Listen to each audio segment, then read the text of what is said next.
Assalamualaikum warahmatullahi wabarakatuh. Nama saya Miftah Yujar Azwardi dengan NPM 2006035. Di sini saya akan menjelaskan mengenai soal yang diberikan oleh dosen saya, eh, mata kuliah kecerdasan buatan. Di sini kita memiliki soal, di mana soalnya yaitu pada suatu hari Anda hendak pergi ke kampus dan baru sadar bahwa Anda tidak memakai kacamata. Setelah diingat-ingat, ada beberapa fakta yang Anda pastikan kebenarannya. Yang pertama yaitu ada fakta, jika kacamataku ada di meja dapur, maka aku pasti sudah melihatnya ketika sarapan pagi. Itu fakta yang pertama. Yang kedua, saya membaca koran di ruang tamu atau membacanya di dapur.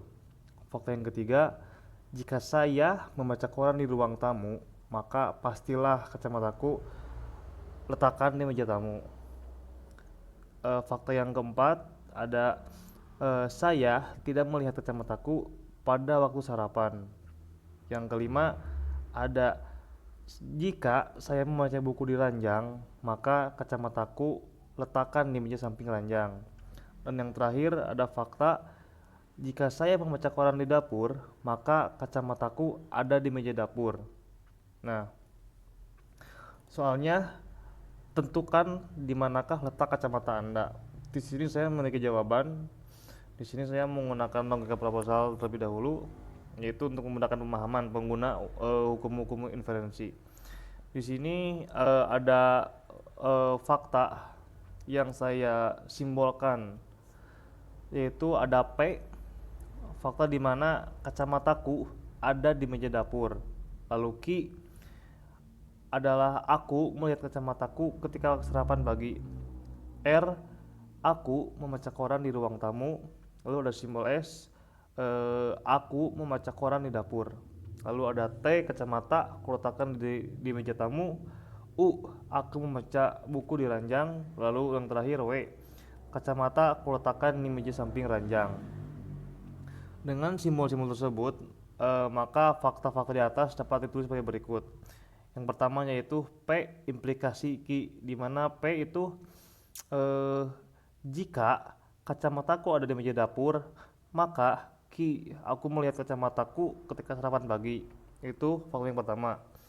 Yang kedua, ada R, diskonjungsi S, di mana R, aku membaca koran di ruang tamu, atau S, aku membaca koran di dapur. Lalu ada R, implikasi T, yaitu aku membaca koran di ruang tamu, maka kacamataku kuletakkan di meja tamu. Di sini ada yang keempat, ada negasi Q, di mana negasi itu kebalikan dari fakta sebenarnya. Q itu aku melihat kacamataku ketika sarapan pagi. Negasi berarti aku tidak melihat kacamataku ketika sarapan pagi.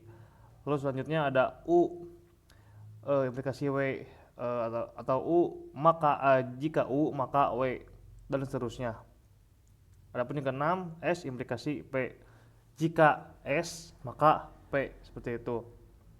Nah, inferensi yang dapat dilakukan adalah sebagai berikut. P, implikasi Q, fakta yang ke A, dan fakta yang berikutnya ada negasi Q, atau bisa kita simulkan fakta D gitu ke D. Maka kesimpulannya yaitu negasi P, ini kan P implikasi Q, di mana P, kacamataku ada di meja dapur, maka Q, aku melihat kacamataku ketika sarapan pagi. Itu fakta yang pertama. Yang kedua ada negasi Q, di mana Q itu aku tidak melihat kacamataku ketika sarapan pagi karena negasi. Lalu kesimpulannya didapat didapat negasi P, di mana negasi P itu kacamataku tidak ada di meja dapur dengan menggunakan modus Tholen. Lalu selanjutnya ada S, implikasi P, fakta yang berikutnya yang ke F. Lalu negasi Q, kesimpulan dari nomor 1 ini. Negasi Q tadi kan kita sudah mengetahui eh, negasi P itu kacamataku tidak ada di meja dapur. Lalu S implikasi P fakta ke F. S itu jika aku membaca koran di dapur, maka P kacamataku ada di meja dapur. Lalu kita mendapatkan kesimpulan di mana negasi S, di mana negasi S itu berarti aku tidak membaca koran di dapur. Lalu berikutnya R konjungsi V S.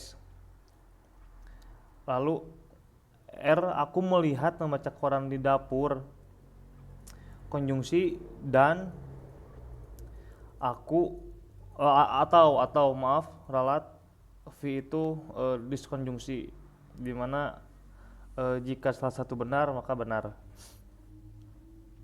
R aku membaca koran di dapur, maka S aku membaca koran di dapur, di ruang tamu atau di dapur, seperti itu. Lalu kita mengambil kesimpulan dari nomor 2 yaitu negasi P.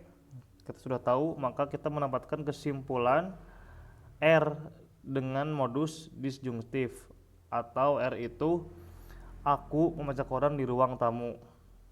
Itu fakta yang didapat dari nomor 3. Lalu berikutnya ada nomor 4, di mana fakta yang pertama yaitu R implikasi T, di mana jika aku membaca koran di ruang tamu, maka T kacamata aku letakkan di meja tamu. Nah, kita juga di sini ada kesimpulan dari nomor 3 yaitu R. Lalu kita menggunakan modus ponen dan mendapatkan hasil kesimpulan T, di mana T itu adalah kacamata kuletakkan di meja tamu. Nah, setelah mendapatkan fakta-fakta itu, maka kesimpulannya itu kacamata ada di meja tamu. Kacamata ada di meja tamu. Ya, untuk jawaban soal nomor 1 bisa kita simpulkan jawaban yang sebenarnya yaitu kacamata ada di meja tamu, seperti itu. Semoga kalian semua dapat memahami apa yang saya jelaskan. Mohon maaf bila ada kesalahan. Wassalamualaikum warahmatullahi wabarakatuh.